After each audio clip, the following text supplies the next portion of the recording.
Akhandamandalakaram Vyaptam Yena Characharam Tatpadam Darshitam Yena Tasmai Shri Gurave Namaha Panchatattvatmakam Krishnam Bhaktarupaswarupakam Bhaktavataram Bhaktakhyam Namami Bhaktashaktikam Namah Pankajanabhaya Namah Pankajamaline Namah Pankajanetraya Namaste Pankajangraye Krishnaya Vasudevaya Devaki Nandanaya Cha Nanda Gopakumaraya Govindaya Namo Namaha Vasudevasutam Devam Kamsachanuramardanam Devaki Paramanandam Krishnam Vande Jagadgurum Hare Krishna Krishna Krishna Hare Hare Hare Rama Rama Rama Hare Hare Sarvebhyo Namaha Sarvesham Krite Swagatam. In the last session, we did chapter 10, shloka number 31. Pavanah pavatamasmi Rama Shastra Bhutamaham Jashanam Makaraschasmi Srotasamasmi Jannavi. Among the purifiers or fast-moving things, Pavatam, Pavanah, I am the air. Shastra Bhutam, among those who possess weapons, Rama, I am Parashurama. Among the fishes, Jashanam, Makaraschasmi, I am the fish known as Makara, which lives in the sea. And Srotasamasmi Jannavi, among the things that flow, Srotasam, I am Jannavi. Jannavi refers to Ganga, Mother Ganga. So Sri Bhagavan is speaking about his vibhutis in chapter number 10. And he's giving examples of how we can think about him in his splendor, in terms of his splendor or awe. How we can realize his awesome nature. Okay, that is what the 10th chapter is about, vibhuti of Bhagavan. So in today's shloka, shloka number 32, we continue with this. Sarganam adirantascha madhyam chaivaham arjuna adhyatma-vidya vidyanam vadav pravadatamaham. So here Sri Bhagavan lists three more vibhutis. Sarganam adirantascha. Sarganam. Sargaha means anything that is created.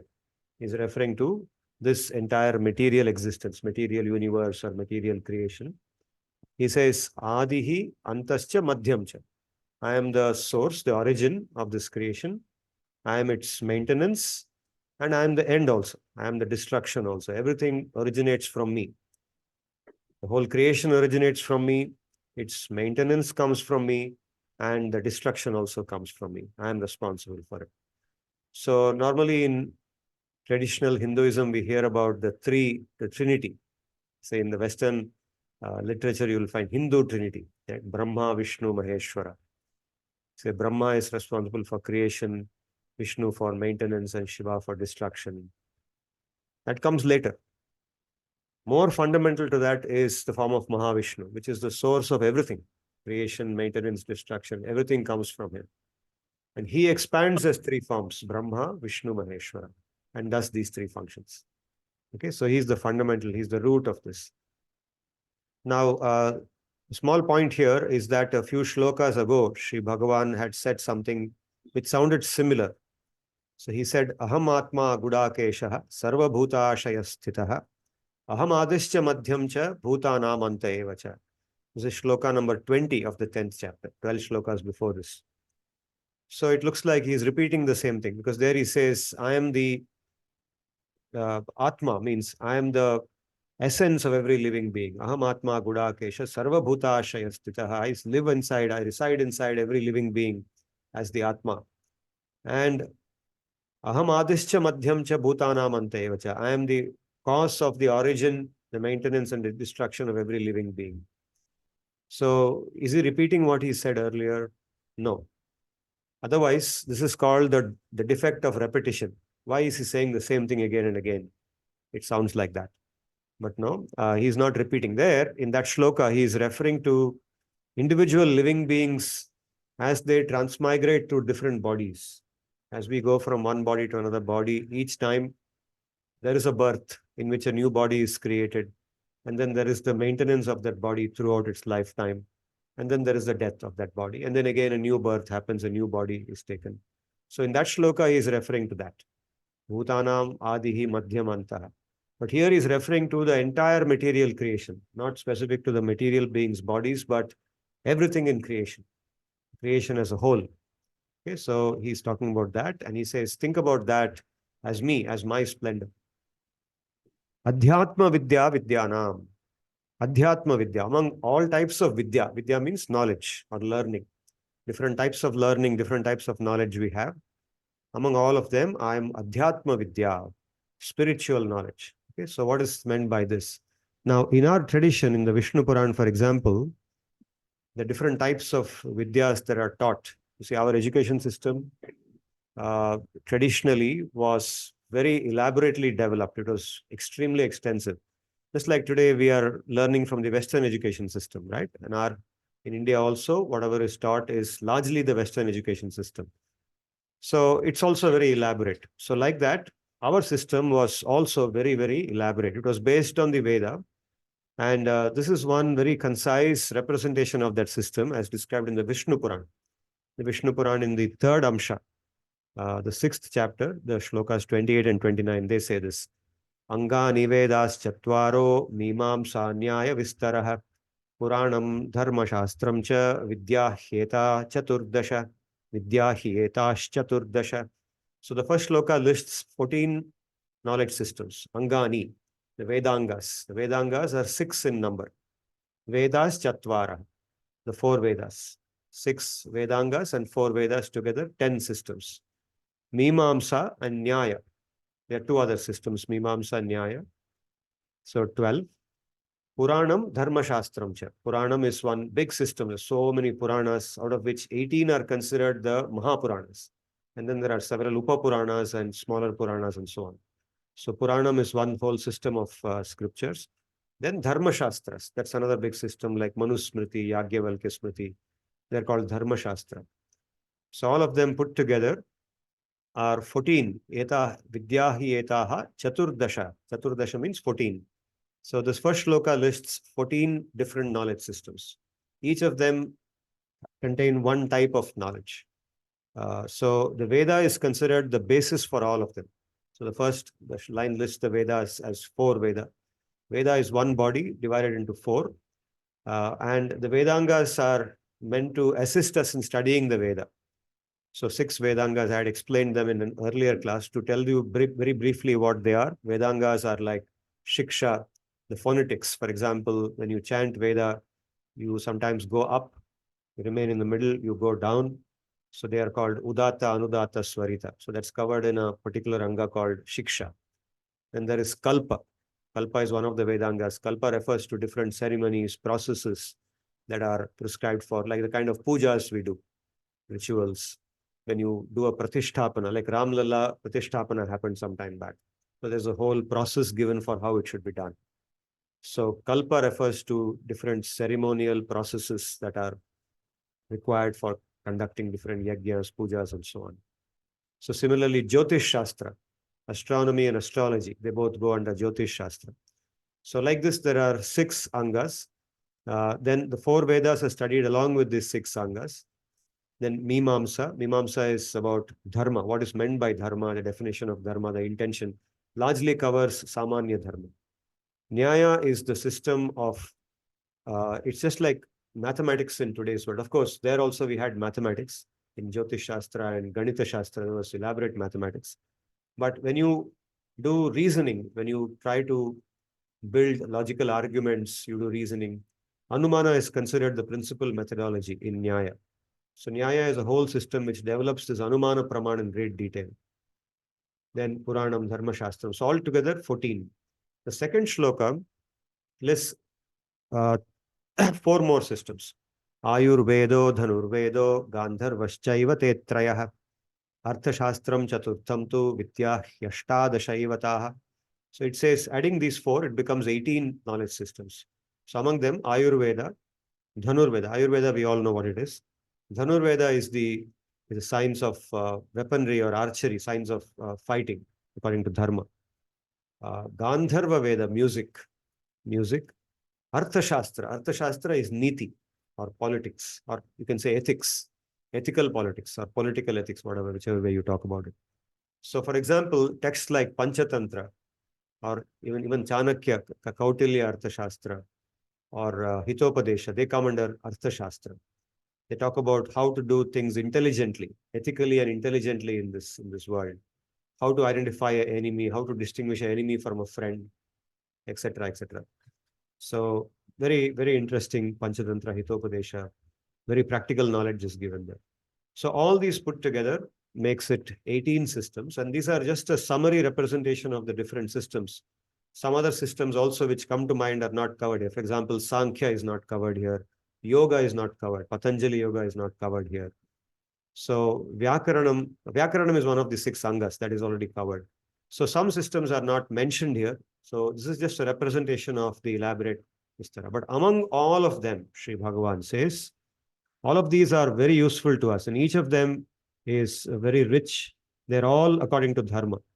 So when we study all of them, each of them, any of them, we actually come in contact with Dharma in some form or the other.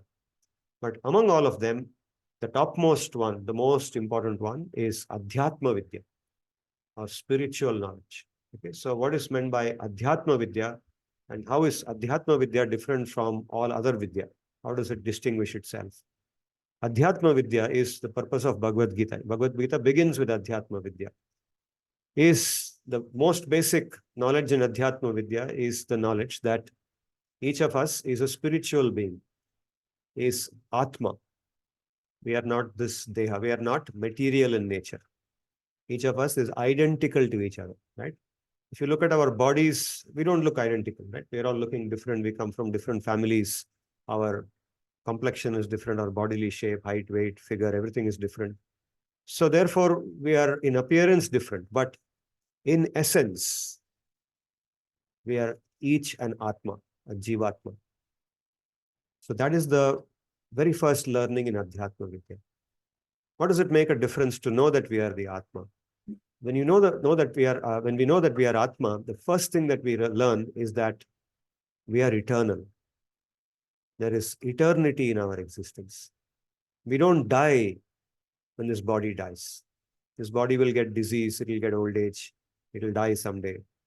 And so if we don't know that we are spiritual, then our primary focus goes in just trying to maintain this body. Correct? Because we only know that we are this body. Suppose that's the only knowledge we have, like today's knowledge. That's what is taught in today's education system, right? And what is one of the glorified things in this world is about the body. The body is glorified so much. Good-looking people become celebrities, right? People want to, and there is so much industry in becoming good-looking. There's so much industry, so much money spent, so much time spent by people. There's so much jealousy which comes in that, so much politics in that. Everything revolves around becoming good-looking, handsome, beautiful, etc., and selling oneself like that. And the rest of the life, even those who are not interested in good-looking as a goal, are still interested in just thinking about their body, how to live long, how to just become long living. If you see, for example, if you go to YouTube, you'll find countless videos on how do you prolong your life? How can you live until you are 100 years of age? There's somebody who's 130 years of age. How did that person live so long? You'll find so many videos on that. That person is eating only plant-based food. That person is doing this. That person goes for a walk every morning. That person lives in a clean place. There's so much interest in living for a long time, right? So all this comes from the thinking that we are the body, right? So now, if we know, for example, if our primary knowledge and primary focus is on our eternal existence, our realization of eternity, then of course we will still take care of our body, because the body is the means through which we connect with our supreme goal. The body is still a vehicle, so it's important. But the primary focus will not be the body. Just like in your life now, the primary focus is not your car. The car is important. You maintain the car or your bike. You take care of it, you maintain it. It's important to you. But after all, it's only a vehicle. It's meant for travel to some place. It's useful, no doubt. But it's not the most important thing in your life. You have many other bigger things in life. Similarly, Once we know that we are spiritual in nature, we are the Atma, which is eternal in nature, then our primary focus goes on that, on realizing that eternal nature and how we can get the best happiness, eternal happiness through that realization. So that is the first aspect of Adhyatma Vidya. The second aspect, which is equally important, is our connection with God. Is to realize that we are Atma, but we are not just Atma in isolation. We are actually a fragment of God. We are a part of God. We are divine in nature. Just like God is divine, we are also divine in nature. Mamaivamsho jiva loke jiva bhutas sanatana. Shri Bhagavan says in the 15th chapter that all the jivatmas are my amshas, eternally. They are eternally my amshas. They are all part of me. So along with knowing that we are the Atma, Adhyatma Vidya teaches us that we are Shri Bhagavan's amshas. And once we know these things, all our ethics changes, because then we ask, what is ethical, unethical? What is the right thing to do? What is the wrong thing to do? What is the goal of life? What should I pursue as the goal of life versus what should I not pursue? What should I ignore? All these things get defined based on this understanding that I am now the Jivatma. How should I live my life gets defined in these terms. And our mindset changes. That is why spiritual life gives so much happiness to a person, even in a difficult situation, because their way of looking at life is different. They look at life through this lens, through a different lens. A person who doesn't know this is only thinking in terms of body, which is temporary, which is going to die. So, khavo, pio, ash karo, because you're going to live only once. That's the philosophy, right? The philosophy of materialistic people is that life is lived only once. So enjoy as much as you can. So this philosophy is not new. It's not only today. It's not the 20th century or 21st century philosophy. It was there long back. It was called Charvaka. Charvakava. Charuvak. Charuvak means sweet words. Charuvak. So there's a shloka which describes this mentality. It says, Rinam kritva ghritam pivet. Take debt and drink ghee. Drink ghee means symbolically enjoy. You take debt also, it doesn't matter. Yavat jivet sukham jivet. Bhasmi bhutasya dehasya kutah punaragamanam bhavet. Once the body becomes ashes, then there is nothing more in existence. You will not exist anymore. How does it matter? So I'll take debt from all of you. I'll keep saying, you'll keep chasing me. You'll say, when are you going to pay it back? You will abuse me sometimes. It doesn't matter. How does it matter? I'll evade you. To repay your debt, I'll borrow from him and give it to you. And to repay your debt, I'll borrow from her. So in this way, how does it matter? Cheating, does it matter? After all, I'm going to become ashes. You also are going to become ashes. Your money also will become ashes. You're going to live only once. So this philosophy is ethics. Naturally, is very, so all the ethics that we learn is based on this philosophy today. Even the ethics that we learn in our B school or wherever, ethics that is taught doesn't recognize the eternality of the living being. Because if it recognizes that, then the ethics will have a completely different form. Then you will know what is right, what is wrong through a very different lens. If you do the right thing, then the future will be bright. Do the wrong thing, the future is destroyed. You will suffer more. Right? So that is why Adhyatma Vidya. Vidyanam Sarvesham Sreshtaha Adhyatma Vidya. Sreshtatama Vidya, Adhyatma Vidya. So Shri Bhagavan says, when you think of Vidya, think of me as Adhyatma Vidya. Then he says, Vadaha Pravadatamaham. Vadaha Pravadatamaham. Okay, before I go to that, I'll just conclude. I'll just say one more thing about the 14, 18 Vidyas I showed you and the Indian knowledge system. You see, the Indian knowledge system, among them, Adhyatma Vidya stands out, but even the rest of it is oriented towards Adhyatma Vidya. Even though we're talking about Niti, for example, Hitopadesha, Pancharatra, Panchatantra, even they are materialistic in nature. Basically, they talk about material happiness. But even they talk about Papa and Punya. They say that if you do this, you will get Pap and you will suffer. They recognize rebirth. They say, even though they're not talking directly about the Atma, even they say that this is not your only life. So you have to be conscious of what you do. If you do wrong, you will suffer in the future. If you do right, you will do. So everywhere, throughout our knowledge system is oriented towards dharma. It's based on dharma. Okay, that is why that knowledge system is very important and we have to revive it. Okay, among them, Adhyatma Vidya is the Sreshtatam. Vadaha pravadatamaham. So he says pravadatam. Pravadatam means among those who engage in discussion or debate, okay, which refers to people like us actually. Okay, all of us, especially scholars, we engage in discussion, debate, etc. Right? That's our life. So pravadatam vadaha. Okay, so now in the Nyaya system guides, provides various principles for how discussions should be conducted, debate should be conducted. It recognizes three types of discussion. Okay, I'll just give you a brief on that. It's called Tisraha Kataha. Three types of debate and discussion, or three modes of discussion and debate: Vitanda, Jalpaha, and Vadaha. What do they stand for? Let me just show you the English also. Vadaha is the best one, Sri Bhagavan says. Why is it? In that discussion, which is called Vada, in that type of discussion, both the parties, imagine that two parties are discussing. Okay, imagine two of you are discussing something. Then both parties are genuine in their intent. Both of them, their discussion is aimed at obtaining the correct understanding. The intention of the discussion is not to defeat the other person or to establish one's viewpoint as the superior viewpoint and say, I have won, I've defeated you. That's not the intention. It is to only aim for the correct understanding. Let's say, for example, you are collaborating to write a paper together. Okay, we are now seeing so many scholars collaborating with each other and publishing papers, which is a very good thing. So when you collaborate, when you have a discussion say you're discussing some methodological issue, then your intention obviously is not to prove that you are correct.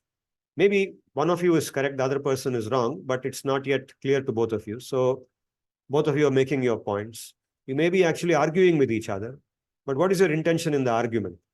Intention is that eventually the correct thing should be brought out and we should do whatever is correct. So even the person who has said the wrong thing will finally accept. He will not feel defeated or he will not try to go on defending his point. He should not. If the real intention is to get the paper published soon, then the intention should not be to defend your viewpoint, but just to understand what is correct and keep going forward. That is called Vadaha. Okay, and Vadaha in the Nyaya system, it has guidelines how it should be done. There are systematic principles called Yukti, Avayava. Avayava refers to limbs of an argument. Okay, Nyaya gives a very structured framework as to how to argue and so on. I'll share those things with you at some appropriate time in the future. And therefore, because it's genuine, you don't need a regulator or a moderator between you, right? You both can discuss anywhere, anytime, because you know that ultimately your intention is good. Now, the other two, Jalpa and Vitanda, are done with the insincere intent. In Jalpa, for example, the aim is not really understanding the correct viewpoint, but to defeat the other person and establish the other group. So each party will only think, how can I just somehow defeat that guy and show that I am correct? And I'll win. I'll be proved as the victor in this argument. Okay? So they use insincere means. They'll use wordplay. They will distort the meaning of, suppose somebody makes a sentence, the other party makes a sentence, they'll just take out some word selectively, change that word's meaning, interpret that in some way that the other person did not intend to mean, and then give a meaning and say, so you said like this, now you are wrong. They'll take the discussion in a wrong direction deliberately. Okay, so this is Jalpa, and therefore it needs a regulator. Okay, now, if you see what happens in a typical political debate, okay, if you go to YouTube, or if you see what happens in our own parliament, or any parliament, not our parliament, but any parliament in the world, typically politicians are fighting. Okay, their intention is supposed to be to establish the correct thing, but because there is politics involved, ultimately the intention is to say that we have said the correct thing. We are right, you are wrong. It's always like that. And so you need a moderator. You need somebody there to say that, okay, stop. Now you speak. You need somebody to control. And eventually there is a process which tries to ensure. The process ultimately has to guarantee that whatever happens is good for the country as a whole. A decision that comes out, good decisions come out. That's why big elaborate processes are designed when laws are formed, etc. Right? Vitanda is one level worse than Jalpa. In Vitanda, the parties do not even have the aim to show that they are victorious. Their only aim is to defeat the other person, to show the other person is wrong. Whatever the other person says, they don't have a clear viewpoint of their own. They only want to show the other person's viewpoint is wrong. Okay, then what is your viewpoint if my viewpoint is wrong? They don't have any clear viewpoint. But they will go on showing why you are wrong. That is called vitanda. Vitanda only has one directionality. It has no other direction. Okay, so Nyaya philosophy points out, the Nyaya school of thought gives us these guidelines. It says that avoid jalpa and vitanda. If you find that in a discussion with somebody, these two are happening, then either come out of it, get out of it, stay away from it, because nothing will come out of it useful. That person's intention with whom you are arguing is not sincere, and you can make out. Then come out of it. Or try to educate the other person that by doing this, neither of us will benefit. Nobody will benefit. So if we want to benefit, then let's set aside our egos and let's now do vada.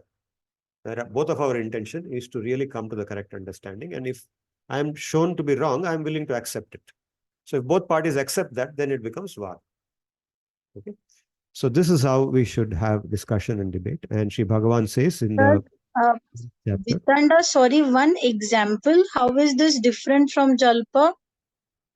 In jalpa, one of the parties or both the parties want to at least establish themselves as having a correct viewpoint. They have a viewpoint which they want to establish as the correct viewpoint. But in Vitanda, neither party has a correct viewpoint. They only want to show the other person's viewpoint as wrong. So vadaha pravadatamaham. Among the people who are engaging in discussion and debate, I am that particular type of discussion known as vada. Think of me as that. Sarganam adirantascha madhyam chaivaham arjuna adhya tma-vidya vidyanam vadav pravadatamaham. So this is the 10th chapter, 32nd shloka. O Arjuna, of all things in material existence, I am the cause of creation, maintenance, and destruction. Among types of knowledge, I am spiritual knowledge, adhyatma vidya. In those who discuss or debate, I am vada, discussion or debate done with a genuine intention to understand the truth. So for today, I will do only this shloka in the Bhagavad-gita, because my intention in the remaining time that we have is to round up the narrative of Bhishma that we have been doing over the last 11 sessions. Today is the 12th session. So today is like the last session. It's like one full course on Bhishma. And so it's a Bhishma course. And I will first, in the next 5 minutes or so, do a complete roundup of the different elements in the story that we had. And then I will ask you to share with me what your realizations are. So we began with narrating the birth of Bhishma on earth as the son of Mother Ganga. He was a Vasu by name Dyu, and due to an offense that he committed to sage Vasishta, he had to serve a sentence on the earth as a human being. So he came and took birth as initially Devavrata. And the story goes about how Ganga married Shantanu with the promise that he will never question her, kills her babies one by one after she has killed 7, and she's about to kill the 8th one. She's stopped by Shantanu. Then Bhishma is the 8th one. And then she takes him with her and she trains that child. And for about 15 to 16 years, he gets trained in some other loka, not in Manushya loka, not on the earth. And with that training, he is an expert in different types of, we saw those Ashtadasha Vidyas. So he learns all those Ashtadasha Vidyas, probably even more than that. He learns so many different types of Vidyas. He's an expert.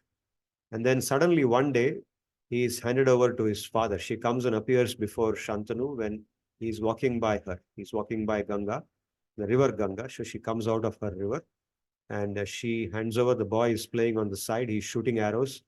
And she hands him over, and then she goes away.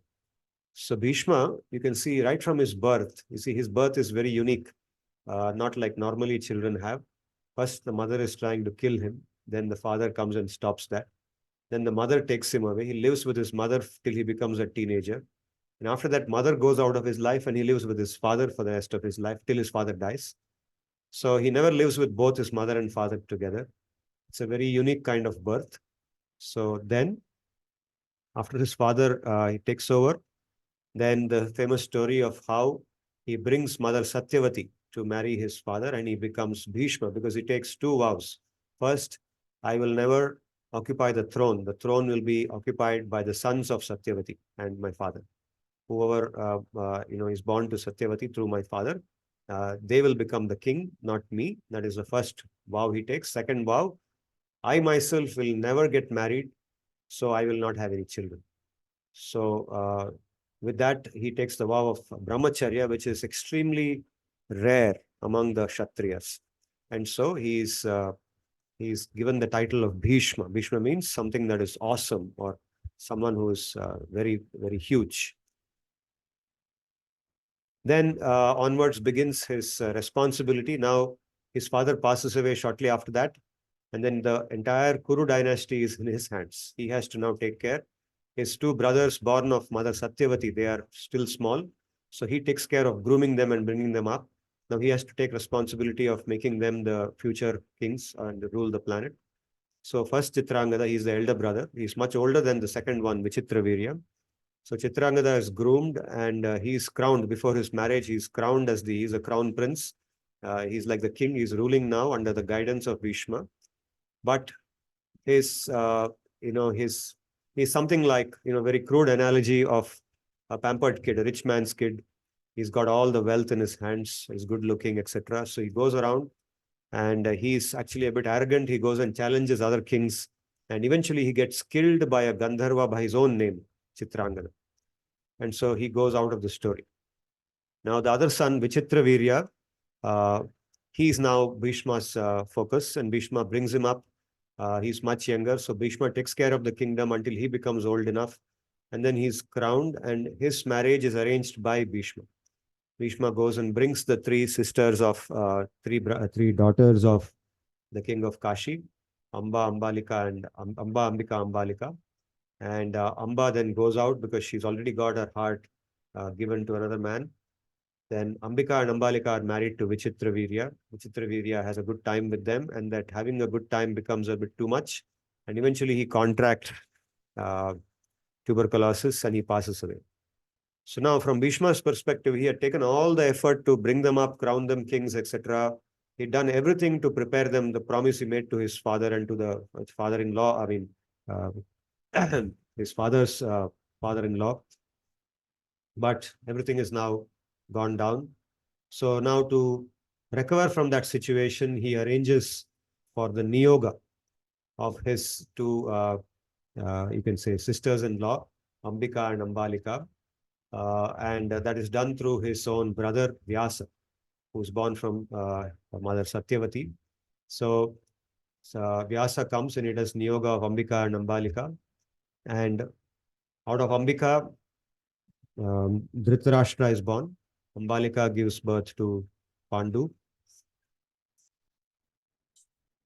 No, Vyasa is not own brother. He is brother through a relationship because Vyasa is the son of Satyavati. Satyavati's husband is Shantanu.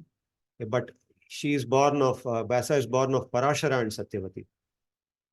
Vyasa's father is Parashara. But brother in this indirect sense. So father is also Shantanu's father, Shantanu's son is Bhishma. So in that indirect sense, he is a brother. Yeah. So Niyoga is done of Ambika, Ambalika. From one of them, Ambika, Dhritarashtra is born. From Ambalika, Pandu is born. And through maid servant of Ambika, Dasi, Vidura is born. So Dhritarashtra, Pandu and Vidura are born. They are the next generation now. So because this generation, he could not crown them as kings, he has to now make sure that the dynasty continues with the next generation. So he takes care of their grooming, bringing them up, getting them married. Dhritarashtra is married to Gandhari. He arranges for that marriage. Pandu, he mentors him. He gets her, he sends him to Kunti Swayamvara. He gets Kunti. Then he arranges Madri for Pandu. He arranges for a Shudra wife because Vidura is the son of a Shudra. He arranges a Shudra woman for a very highly qualified woman for marrying Vidura. So he arranges for all of that and makes sure that they are qualified. And as things happen, Dhritarashtra is blind. He cannot occupy the throne. Pandu dies. Vidura cannot occupy the throne either. So now the next generation has to come and play a role. It so happens that Dhritarashtra's children are wicked children, Duryodhana and his brothers. Pandu's children are very saintly, diametrically opposite. So they are both brought up by Bhishma. Bhishma's influence is heavy on all of them. Right? The Pandavas get the best benefit of it. So he grooms all of them, brings them up, and trains them. He arranges for Dronacharya to train them, bring them up, and make them experts, and they grow up under his care. Okay, Arjuna remembers in the last day, on the ninth day of the war, when in 10th day of the war, when Krishna is, ninth day actually, when he comes back from the camp, he's remembering how fondly Bhishma has taken care of him and how can I kill him. So all that is connected to this, how Bhishma brought them up and prepared them to take over the kingdom. Then the story of in the Sabha Parva of Shishupala. This is after Yudhishthira becomes the king. Yudhishthira is now the king. This is before they go for the Vanavas. Before that 13-year Vanavas, uh, Shishupala's offense in the what is called the Rajasuya Yajna, where Yudhishthira asks Bhishma at the beginning of the Rajasuya, very first activity is what is called as Agra Puja. The most elder person is given the honor. So who is the most eligible person to be honored? Who should be done? Who should be given that Agra Puja? And Bhishma, without thinking or spontaneously says it should be given to Krishna. Krishna is Bhagavan, Swayam Bhagavan. He is sitting in our midst. Where is the doubt? Obviously, Krishna should be given that. So Yudhishthira arranges for Krishna to receive the Agra Puja, and Shishupala, who is sitting there, is not able to tolerate that. Shishupala commits offenses. Bhishma tries to mentor him, tries to calm him down, but it's of no use. Shishupala becomes more and more offensive. It's like feeding a snake. More you feed a snake, more venom will come out. So Shishupala becomes more and more venomous in that assembly, goes on abusing, and eventually he meets his end. And we also know the origin of Shishupala. And then the famous narrative of Amba becoming Shikhandi. We spent 2 sessions on this. Amba is the third or the first of the 3 sisters who did not get married to Vichitravirya. And because she already had a sweetheart in her mind, and she went away to marry him. And that was the start of Amba's whole adventure. She spends her whole life thinking of how to avenge her insult. And she then thinks of how to kill Bhishma. She does enormous amount of tapasya. Her intelligence goes completely haywire. She goes berserk, and she does enormous amount of tapasya. Nothing works, and she eventually is born again as Shikhandi or Shikhandini. She's born as Shikhandini to the king Drupada, as you can say elder sister of Drupada and Draupadi, Drishtadyumna and Draupadi. So she's born as Shikhandini, but because she has received that particular blessing that you will turn into a man, she's brought up like a boy instead of being brought up like a girl. And at some point of time, she becomes a man. And she plays a critical role in the end of Bhishma. Then in the Kurukshetra war, we heard about how Bhishma did an enormous massacre of the Pandava army, why he ended up on the side of the Kauravas, and the kind of destruction, the havoc he does. He does his best. He is invincible. And until day 10, he is the only hope for the Kauravas. The Kaurava army is strong until day 10. And eventually he falls on day 10. And then we heard about 2 parvas in Mahabharata are devoted to the time that he is on the Sharashaya. The Shanti Parva and the Anushasana Parva, the 12th and the 13th Parvas. Which the 12th Parva, the Shanti Parva, we heard in the last session, is the biggest of the Parvas, in which it is dominated by the instructions given by Bhishma on the Sharashaya. So these are a very insightful instructions on dharma, niti, very, very rich, enriching discussions that Bhishma gives. It is worth studying them, and particularly from the perspective of management, administration. These are very rich discussions, and we can do. I mean, very honestly, when I went through, I couldn't read the entire thing. I haven't read the entire thing, but I've just glanced through the contents. The contents itself is so many pages. By reading that, you get the feeling that you can do multiple PhDs on this. You just analyze those things and derive so many frameworks and explain so many phenomena through them. You can actually do PhDs based on them. So maybe someday in the future it will happen. So this is Bhishma's contribution. And eventually we heard about his departure. Okay, his departure itself is glorious on the 58th day of lying on the Sharashaya. It's called the Mahaga Shukla Ashtami. It's also called Bhishma Ashtami. In the month of Magh, 58 days after he was felled from the chariot in the Kurukshetra war, waited for Uttarayan to come, and a few days after Uttarayana starts, it becomes Magha Shukla Ashtami, Shukla Paksha Ashtami, in the month of Magh. He decides to leave. And he has been blessed that you will choose when to die. Death will come to you when you choose, when you call it. Otherwise, death cannot come and take you away. That blessing is with him. So he decides that now I will depart, and he departs like a yogi. Okay. So I will stop with this. And my question to you is this: what can we adopt? So all of you have heard these 11 sessions of stories, and today my summary as well. What principles, values, paradigms can we adopt into our life? Okay, we are not going to be Kshatriyas. We are not going to live this life. We are going to be, many of you are going to become faculty members. Some of you are already working in the corporate world, right? You're going to be getting promotions. You're going to become vice presidents, CEOs. What can you adopt from Bhishma's life into your life? Okay? You can take turns and explain to me.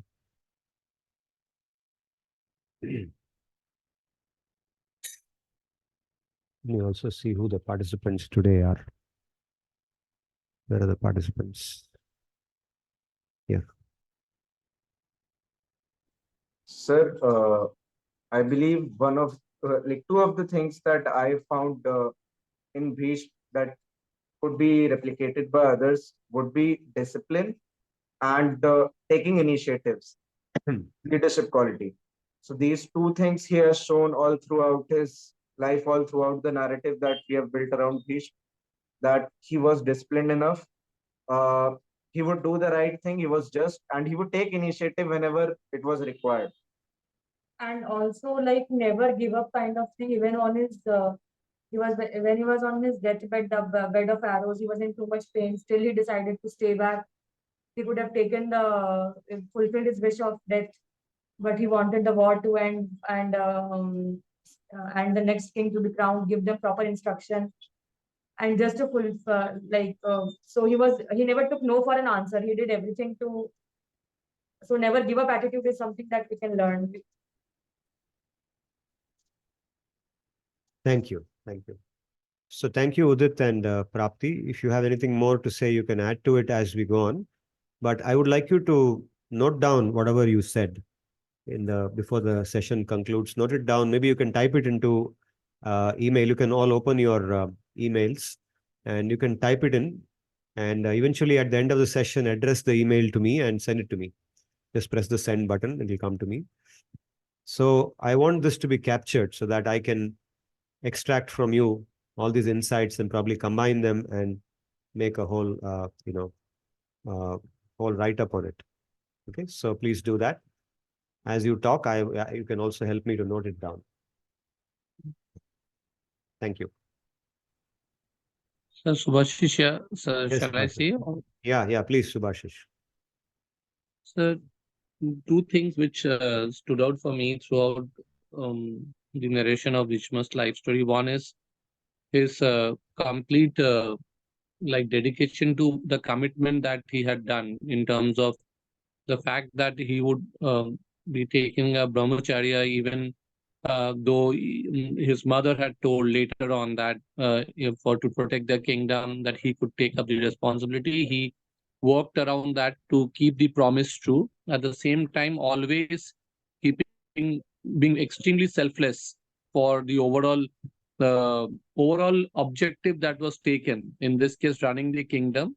And if one were to metaphorically look at from an organizational standpoint, doing the duty very selflessly with the larger purpose of the organization, keeping that in mind. So if one were to look at it from a business point of view, that the whole is bigger than an individual is what I have taken from this overall thing. The whole is better than the individual. The team is better than the individual. When you say the whole, you mean the team or the group? Yes, I mean the group. And once the promise is kept, and once the promise is done, no matter what, like being selfless and like we often talk about resilience in business. I think there is no better example in this, that steadfastly protecting one's promise. In a corporate parlance, it could be protecting the vision of the organization or the mission of the organization at whatever level the person is working.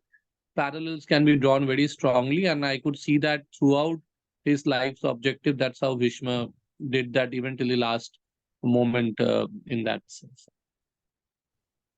Good. Good. Thank you, Thank sir. you. Thank you. Arunabha, you had something to say? So yes, sir. Sir, one thing that that fascinates me about the Bhishma's character is the fact that though he was at the Pandus, I mean, though he was fighting on the Kauravas side, he was equally approachable by the Pandavas as well. So both side of the coin, I mean, he had that trust and he respected the honor. He commanded the honor from both sides. Both the warring parties, he commanded the honor, which is extremely rare nowadays. I mean, we don't see a parallel of it nowadays. That's number one, sir. Number two, even though he was on Kaurava's side, he never shied away from the fact that to tell his, to tell his bosses the fact that you are doing wrong. Please, it's even now you can, patch up with your brothers and, so that kind of a thing. A negotiation thing to give up something for the larger good. Don't go into the war. And even within the war, he told Karna, if I remember correctly, he told Karna, they're your brothers, fight on behalf of your brothers. And then the interesting discussion happened. So I think the way he saw the bigger picture and then the way he guided, his troops, he marshaled his troops. So that's something. So these two things are something that probably, we can take out of Bhishma's life. Really wonderful. Really wonderful. So he always kept the bigger picture. He managed to command the honor from both the sides, both the warring parties. Probably he's the only character, right? Among all of them. Right, sir. Maybe Drona also to some extent. But among all of such characters, he is the most prominent, who commanded He's the most respect prominent from one, sir. both sides. Very good. So also, I think so. One thing that we can learn from Bhishma's fact is, and that's true for Karna as well. I mean, the fact that we shouldn't take a vow unless and until we know what the implication of the vow is going to be. Because his heart was with the Pandavas, but he was fighting on behalf of the Kauravas, and that was Yes. because of the vow that he had taken. Yes. So probably that thing also we can learn from Bhishma's character to, don't jump into a vow just to satisfy a person or Right. just for the short-term vision. Don't do it, because in long term it hurt him. The short term he was very happy that he was happy to give father his happiness, but in long term he was not happy. That's why this entire thing happened, right? So probably that is one thing that we can draw out of Bhishma's character and the Bhishma story. In some sense, actually, So, Bhishma was drawn into it. He got dragged into it. Yeah. Yeah. So in the Yeah. last point just got discussed. Sorry if I got it wrong, but I think I don't know. Probably I think Mr. Arunabha was talking about that. I just wanted to understand. I think I may have a slight disagreement of the fact that knowing what will happen and then taking a vow is not something Bhishma did, as per my understanding. To my understanding, the greater objective was something that he was always married to that objective, and whatever would come, he would do to protect that. To my mind, that's something, the selflessness aspect comes from that, if I understood correctly. But however, if I were to know that this is what I am supposed to do, and hence I take a vow to do that, I don't think then selflessness is something that we can attribute to, is my understanding. I don't know if I got it correct, and that's why a bit of disagreement on that, because my understanding is he had taken the vow before, and whatever happened, he was okay to pay all the costs to ensure that that is something that he would do, is my understanding of the discussion, sir. Okay. Okay. We will think about it. Arunabha, are you? From an organized perspective, a bigger objective is signed up, and once you take over that, whatever happens, you will go all out to ensure that you will fulfill that promise, is my interpretation of this. Okay. Right. You express it in your email. Let me think over what you have said. Let me think over it. I will do that, sir. Yeah. Okay. Yeah. Niharika? Sir, So a little extension of what Arunabha and Subhashit had mentioned in their answers, a very organizational implication of it that came to my mind, perhaps because I'm going through that phase, is sometimes the organization that you're working for and there is a change in leadership, you may not align with the thought process and the value systems that the leadership change is bringing. But at the same time, that does not mean that, okay, I quit the organization and change. Probably today that option is easier.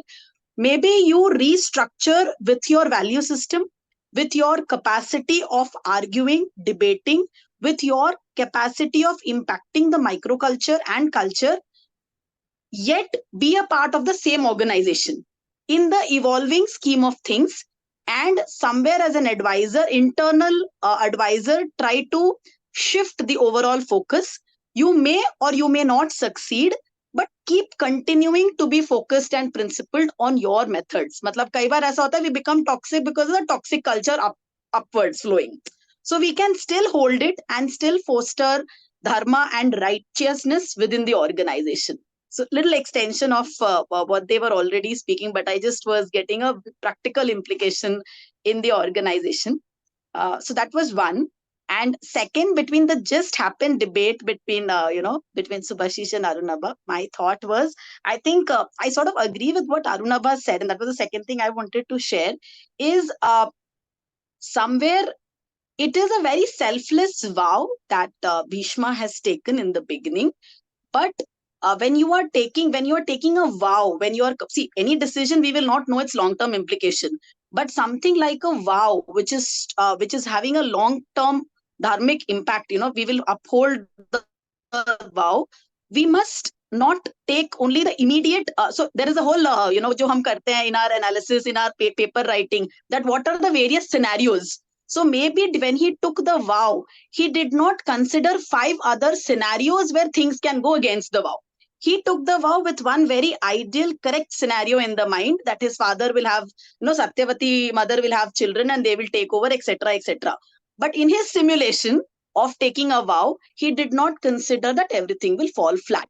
So that is very important when we are taking a vow, maybe signing a treaty in today's terms, when we are signing an agreement which will have a long-term implication. Maybe we have to do a simulation of what all can go wrong. Maybe his eyes were so good that he couldn't envisage something so wrong, but we have to counter that also in the vows that we take. So. True. But his vow, we should understand, was not driven by a lot of logical calculation, in the sense he did not think this might happen, that might happen. It was just with the intention that my father should be happy, because if my father has made up his mind that by marrying this lady and producing progeny through her, I'll be able to expand this dynasty, then that should be fulfilled. It is similar to how, few days back we had Ram Navami, and Sri Ram, we see in his life too, for his father, to fulfill a promise that his father made, which now his mother Kaikeyi is demanding. He says, I will do it. I don't mind sacrificing anything. So that is the bhav there. It's done with the bhav, not by logic. There's no logical calculation of what implications it will have.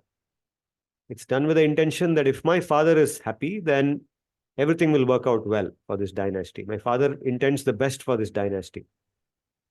And by keeping him happy, then good things will happen. So it's done with that intent. So it's in fact, so nowadays when the contracts are signed, the contracts have a condition of when the contract will be terminated, as in the contract is being done for 5 years, or maybe upon the event, when an event occurs, that's when the contract is no longer valid. Yeah. So that kind of a termination clause is there for any contract nowadays. That's the reason. Yeah. Sir, I have another question or a thought. We have discussed many times that in dharma, higher principle, if it is applicable, the lower one can go away. So what happened in the war or other thing, Bhishma, to protect his vow, was one dharma, that he has taken a vow and he has to protect his vow.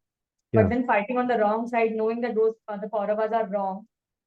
So sir, how do we layer in, like, which was the better dharma, to protect one's vow or to fight on the right side? Well, actually, fighting on Kaurava's side was not a result of the Brahmacharya vow. The Brahmacharya vow and fighting on Kaurava's side have no connection to No, each other. but there were two vows, right? One was Brahmacharya vow, and the second vow was that he will always protect the throne. Yeah. I think he was fighting on the wrong side because of the second thing that he had said, that he will always protect No, the throne. fighting for the Kauravas was not a result of the vow of. See, the vow that he had taken was that I will not become the king, but I will install Satyavati's sons as the kings. That was fulfilled. That's already fulfilled. For fighting on the Kauravas side was not a result of that vow. Okay.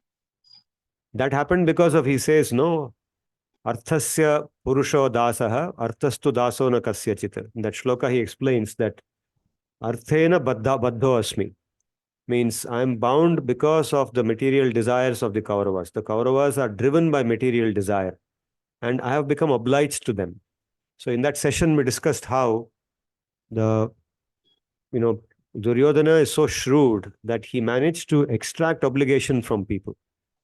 He managed to get Bhishma obliged to him by doing different things which make Bhishma happy. Just like he got a boon from Durvasa, made Durvasa very happy, and got a boon from him, and he tried to use that boon against the Pandavas, which eventually failed. So similarly, Duryodhana managed to please Bhishma because after all, he's his grandfather and staying with him. So he did different kinds of things. So Duryodhana was not externally wicked, he was internally wicked. His wickedness was not in his day-to-day activities. His wickedness was in his larger strategy for life. His wickedness was seen in his subtle desire to eliminate the Pandavas completely and rule the kingdom. That's all he wanted.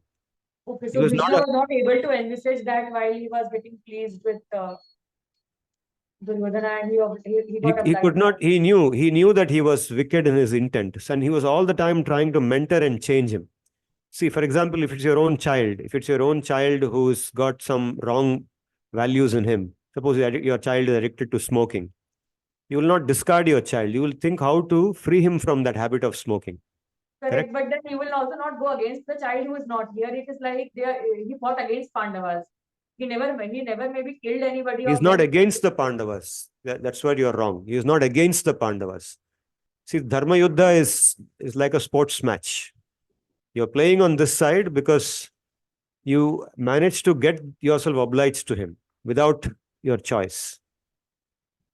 If you're in his shoes, you will understand that. If you have to put yourself in Bhishma's shoes, you're living with that child.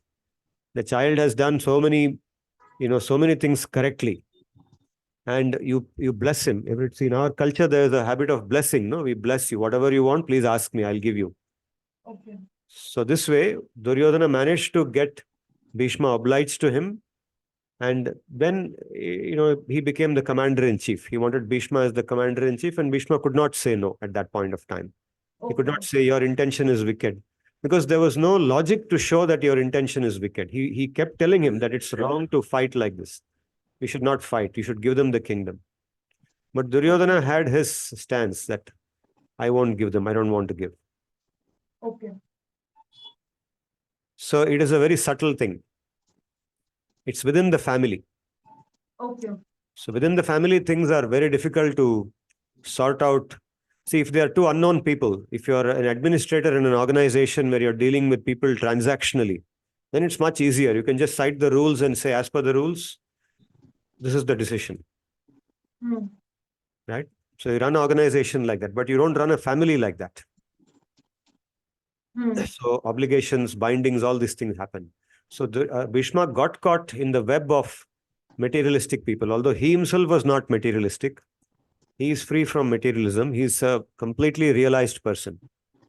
He could see Bhagavan everywhere. So he unfortunately got caught in that web, and he had to go through this. But his heart was always with the Pandavas. Okay. Puneet, you have a question?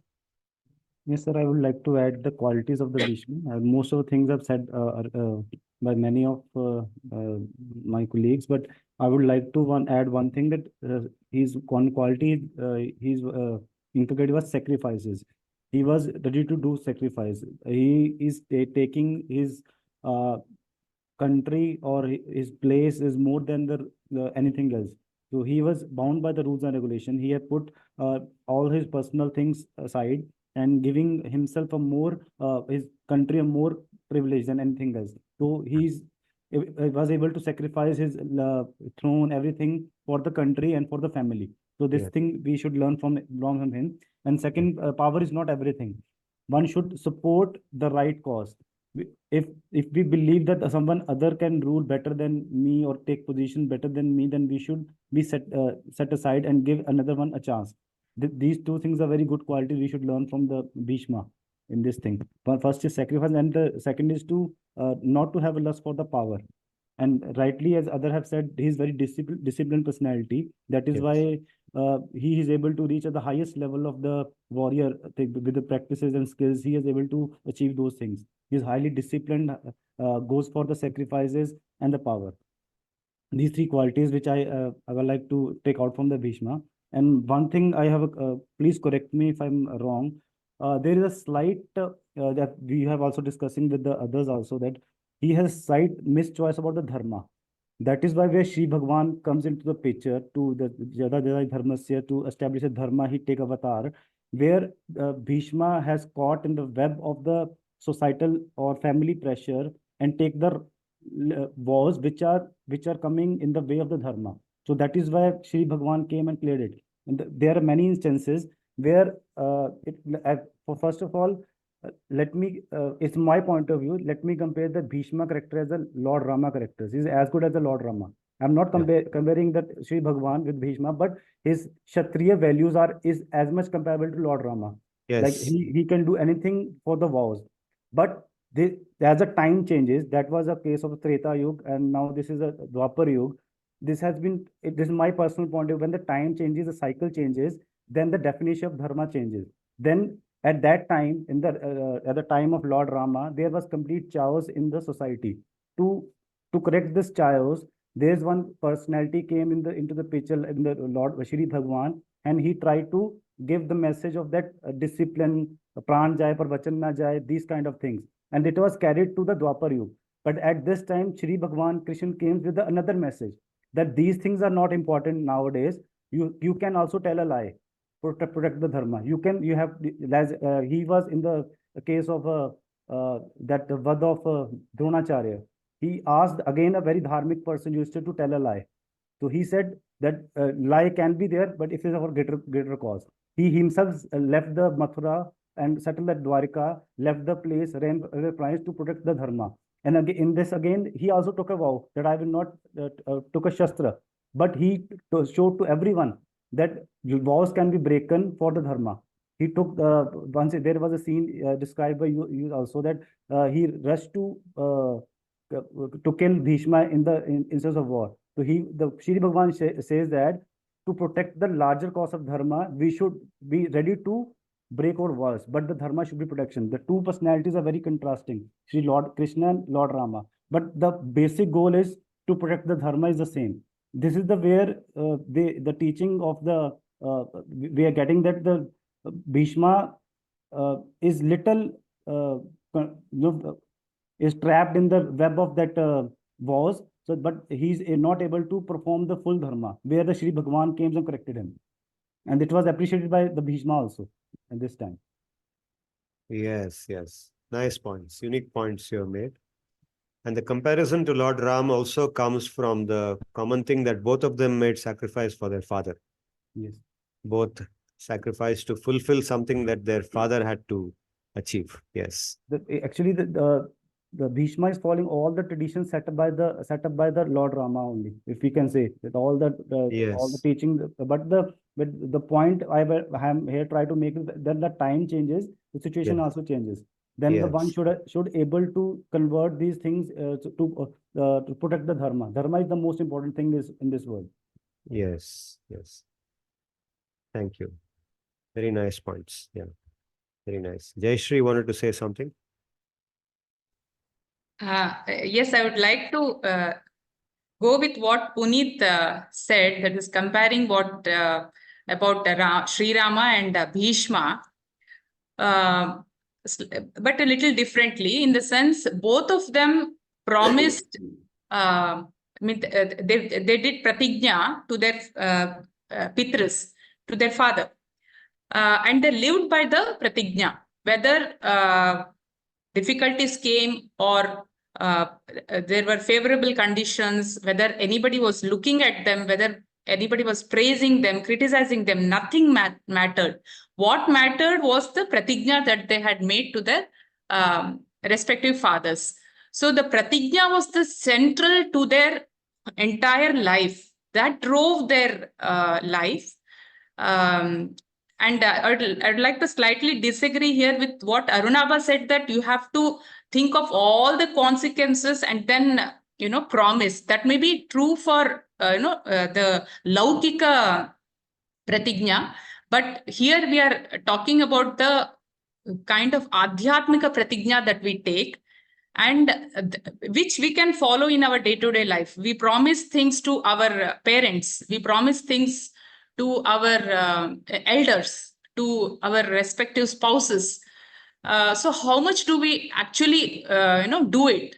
The moment we find something unfavorable that has happened because of them to us, we, give up our promises to them. So, that is the learning which we, which inspires me from both Sri Rama and Bhishma. And in the case of Sri Rama, he promised his father that he will go to the forest and live a Vanavasi life for the next 14 years. And you can see that in the Ramayana, this how he follows it. Even when nobody is seeing, like in the forest, there's nobody to see whether Rama has eaten anything. He says, I will eat kanda moola phal and I will survive. And he says, I cannot go to a city. I cannot go to a town. I cannot go and eat what, if a king offers something. So when Guha comes with a lot of good food, he says, I cannot eat all this. I have to eat kanda moola phal because I have promised my father that I will live a life of a Vanavasi. So the pratigna is followed even when nobody is seeing. So the pratigna is the it's like I do puja to the pratigna. So that is the central to my life henceforth. That is what both Bhishma and Sri Rama teaches again and again through their life story. Yeah. The pratigya, the vow that you take, you have very firm conviction that the vow will protect you. If you protect the vow, they say, dharma eva hato hanti dharmo rakshati rakshitaha. That protects you. Even in the short term, there will be a loss. If there is a short-term loss, you don't get shaken by it. You have a long-term vision. You know that in the long term, it will protect you. And it will give you not only protection, but give you much higher benefit as well. Yes, and to the extent that because of the pratigna, if I die, even that is fine with me. Even that is fine, yes. So pratigna is the central thing. From that moment onwards, it is not what will happen to me, what I will do, what I will get. It is the pratigna which matters. Yes. That is, I should be truthful to the pratigna. Yes. So that is what inspires.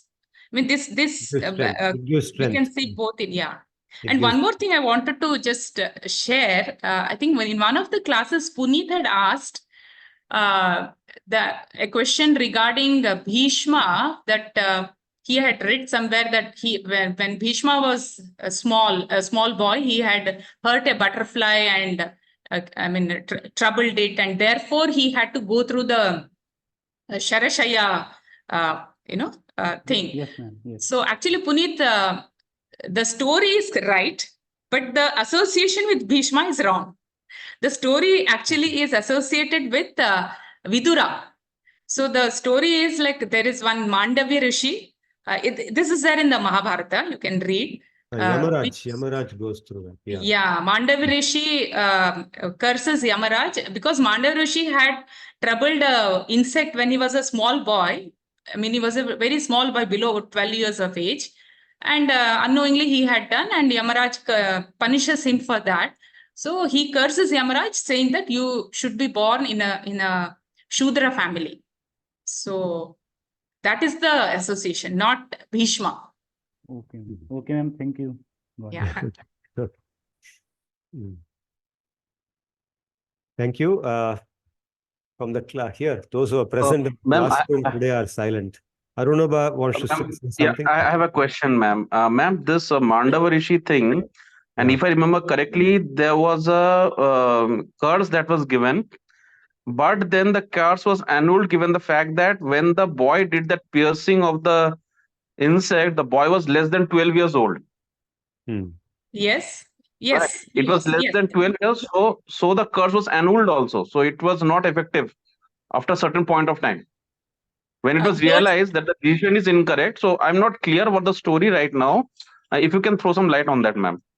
Mandavya which getting story impaled. about Mandavya or about which one? Mandavya curse, getting so- impaled. Yeah, curse, he gets impaled on a spear. Yeah. Impaling happens. So that impaling is the punishment that is given to him.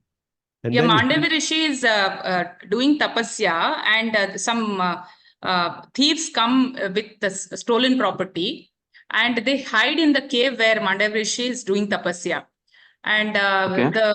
the soldiers come and ask Mandavya Rishi about, they catch the thieves there, and they think that Mandavya Rishi is also one of the culprit because he is in dhyana. He is not in, he cannot, he is in that kind of, the ultimate state of dhyana where he is not able to realize what is happening around him. So the thieves catch hold of Mandavya Rishi also, and I mean, not thieves, the soldiers, they take all of them to the king, and the king punishes everybody, including Mandavya Rishi. And the punishment is that a spear will be passed through the anus and it will come out through the head, Brahmarandra. And the thieves die, but Mandavya Rishi survives, and the soldiers wonder, how this happened.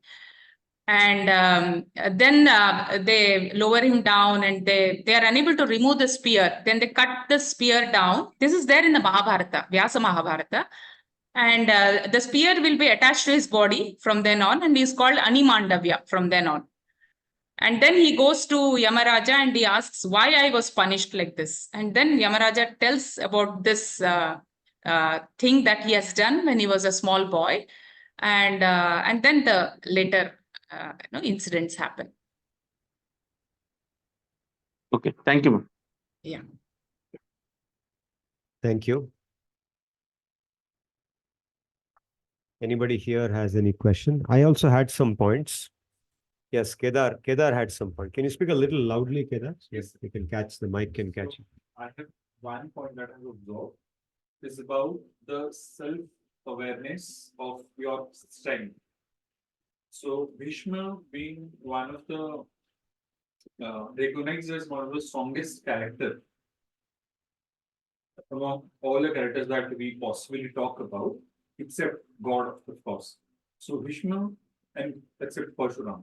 So he is one of the strongest character, being recognized as one of the strongest characters. So when it comes to a few mistakes in his life,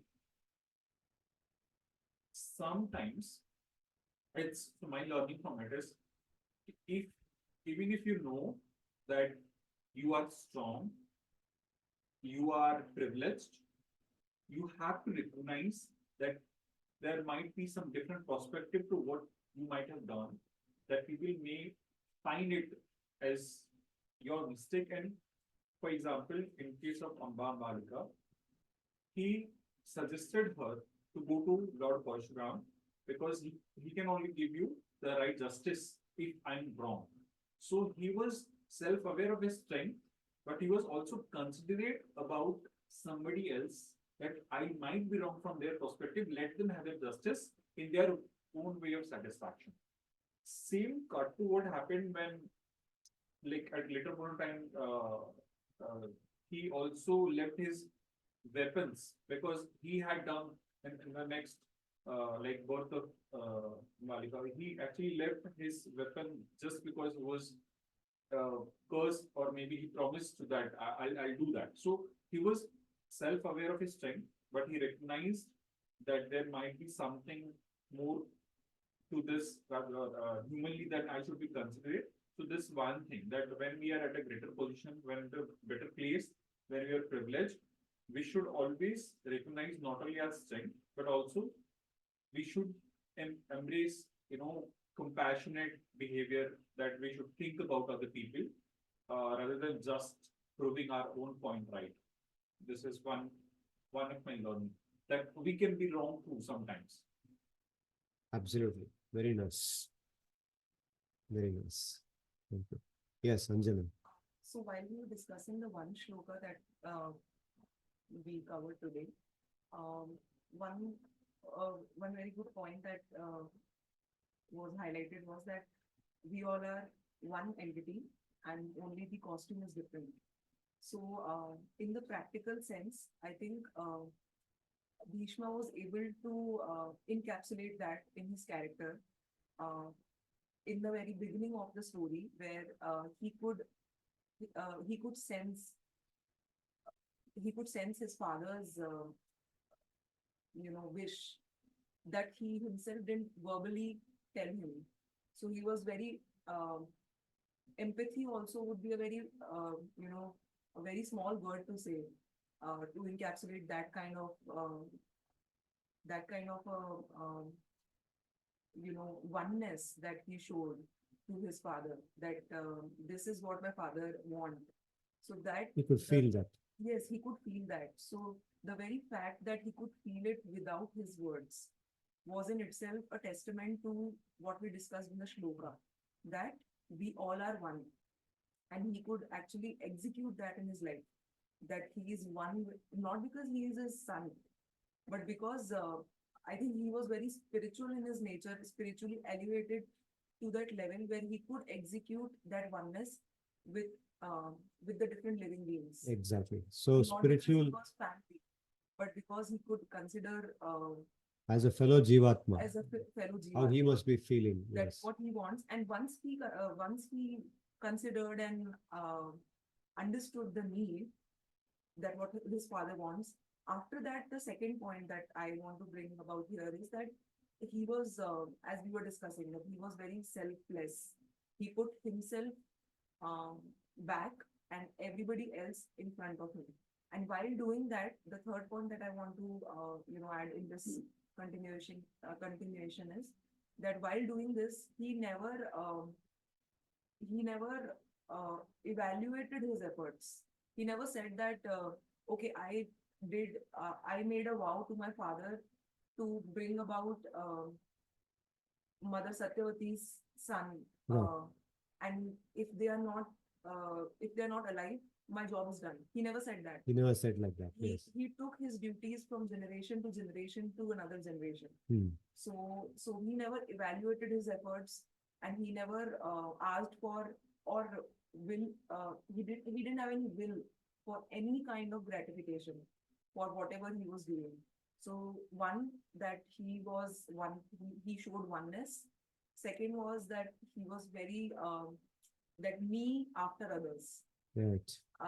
For a leader in management and Putting all that. others first. Yes. Third is that he never asked for any recognition or rewards, or never evaluated his efforts, and he tirelessly did what was required. No seeking appreciation, reward in return for that. Yeah. So if we encapsulate these three, I think in sense of dharma, one word, a very close word, I don't know if it can encapsulate the whole thing, but righteousness is something that comes to my mind, on Yes. top of my mind, that he did what was right in all these three situations that I could think of.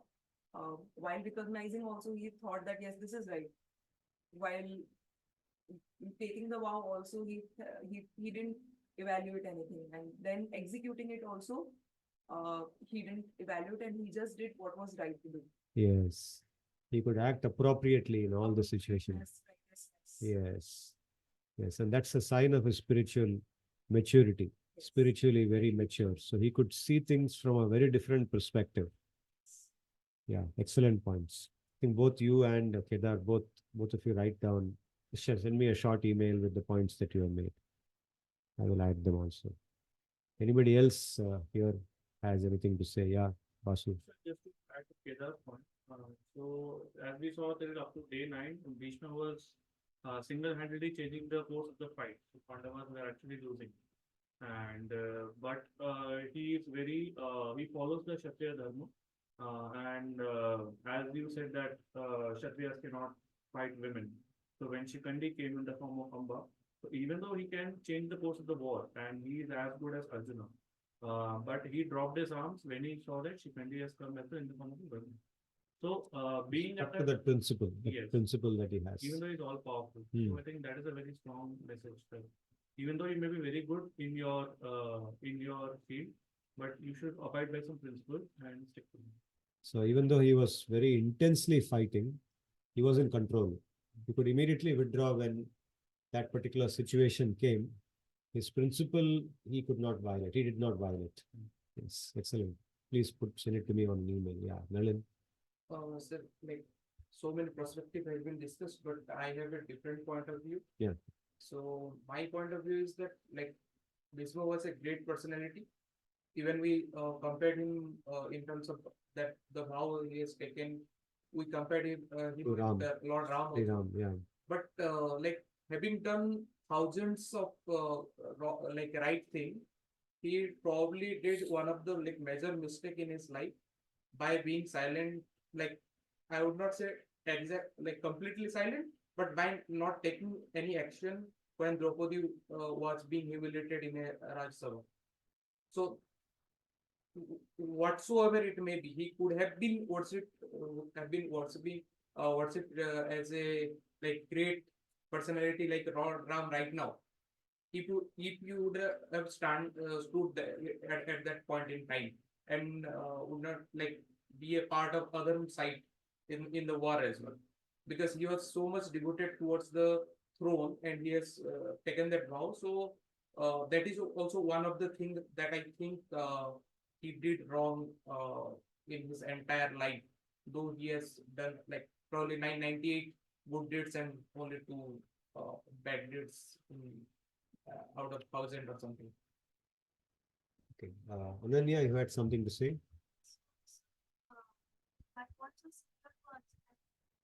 So we see that Bhishma sacrifices a lot and goes through a lot of pain, but he sticks to his principles. So I think even in our everyday life, no matter how much pain we have to endure, we should never lose our morality. We should know what is right, what is wrong. We should know how to differentiate between right and wrong. And as when we know how to differentiate between what is right and wrong, we can formulate better public policies in today's day. Absolutely. Thank you. Very good. Swapnil wanted to say something. Yes, sir. I have just 2 points. First point has been discussed in detail about the sacrifice and selfless service of Lord of Bhishma Pitama. But the point that I want to take is Bhishma Pitama in all his relationship. What I want to adopt is Bhishma Pitama in all his relationship was always forthcoming and forthgiving, not thinking about himself but giving back to first. So that is the first point I want to adopt. And second point I want to adopt from Bhishma Pitama's Katha is he was a great bhakta of Sri Bhagwan, and in fact he was such a great bhakta that to his whatever he wanted, Sri Bhagwan did for him. Like for example, he wanted that Sri Bhagwan breaks his vow. Because of this so much of bhakti he had for Sri Bhagwan was able to change the course and his way of talking. So I want to be as good as bhakta as Bhishma. You see that as fundamental. Yeah. Thank you. Also, the third point is on Vishnu Sahasranama, which he was able to tell the glories of Vishnu Sahasranama, which also is a byproduct of the bhakti. Good. Thank you. Good points. You can write them down and send it to me. I'll share with you a few points that I also made, and then we can conclude with that. I think many of your points are already covered, so I don't have anything radically new, but I'll just summarize them. I'll share the screen for the benefit of those online. Can you bring the mic a little closer to you? Can you hear me? Am I audible? Now, yeah, now it is. Okay, good. So these are all the points. I'll quickly run through them. Where are we now? Here. Just a second. Yes. So, like the very first thing, Swapnil just mentioned about his connection with Bhagavan, and I think that is the one that comes to my mind first, that he's situated all his ethics, all his principles, his whole orientation comes from his God-centeredness, his connection with Bhagavan. He sees Bhagavan everywhere. He's fully conscious about Bhagavan's presence, and he knows that this person named Krishna who has come here is that same Bhagavan in our midst. So all the time he's conscious of that, and he keeps orienting his grandchildren, Pandavas, Kauravas, towards Bhagavan. Listen to what he is saying. Give him honor, respect him. Whatever he says, do that. He keeps saying that. The rest of it follows from this.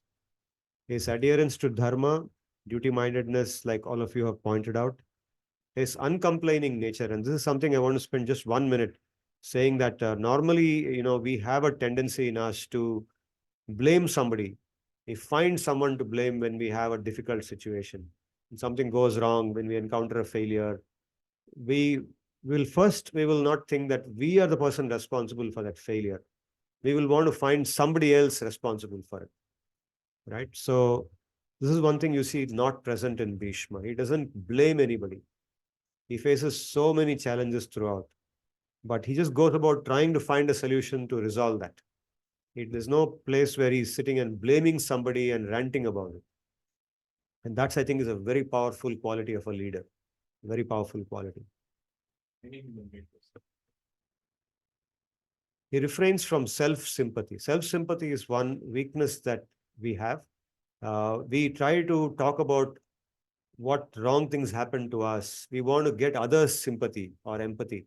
And we try to, keep talking about this happened to me, that happened to me, they cheated me, so-and-so did this to me, that to me. So he never gets into that mode. He may narrate what happened in his history, but not for self-sympathy. He is narrating for some purpose in some place. So there's no self-sympathy in his life. Makes personal sacrifices. All of you pointed that out. And because of which he brings, and this is the quality of a great leader, that he thinks first of others and he gets pleasure. Internally, he feels pleasure when he sees that he became an instrument in somebody else's happiness. He's very kind, he's very considerate, very affectionate to others, including those who are imperfect. This is a quality that many people even today have. But sometimes what happens is we become arrogant and we find somebody weak and then we use our position, stronger position. I think you also pointed out that we use our strength to show why they are inferior. We get pleasure in showing somebody else is inferior to us. Whereas you don't see that in Bhishma's life. He's always kind, considerate, affectionate. And humility. This quality of humility is a very rare quality, but all good leaders show this quality. They're always ready to respect others. They may be very big celebrities. Even today, sometimes in big celebrities, you see this. Very humble, very approachable. Means they are willing to very comfortably talk with somebody much lower than them in society, in status. And they do not expect respect in return. They're not looking for appreciation. They're not working for respect or appreciation. And when even if appreciation is given, they may say, no, don't say these things about me. They try to avoid that. And you see that quality also here. So these are some qualities, and many of them you also have pointed out. And I think together, if we put all these things together, we can develop a nice case, or maybe a small, set of cases with which they can be taught in ethics course also. So with this, I will stop for today. I think we are right at the right time as well. And we can continue discussing this in future classes too. I request you to send the last slide in the email. Yeah, we'll do that. Om Swasti Prajabhyah Paripalayantam Nyayena Margena Mahim Mahishaha Gobhramanebhyo Shubhamastu Nityam Loka Samasta Sukhino Bhavantu. Om Tad Vishno Paramam Padagum Sada Pashyanti Surayah Divi Vachakshuratatam Tadvipraso Vipanyavo Jagruvagum Sassamindhate Vishnor Yat Paramam Padam पर्याप्त्या अनन्तरायाय सर्वस्तमोतिरात्र उत्तममहद्भवति सर्वस्याप्त्यै सर्वस्य जित्यै सर्वमेव तेनाप्नोति सर्वं जयति। ॐ शान्तिः शान्तिः शान्तिः। हरि ओम तत्सत्। धन्यवादः। पुनर्मिलामः।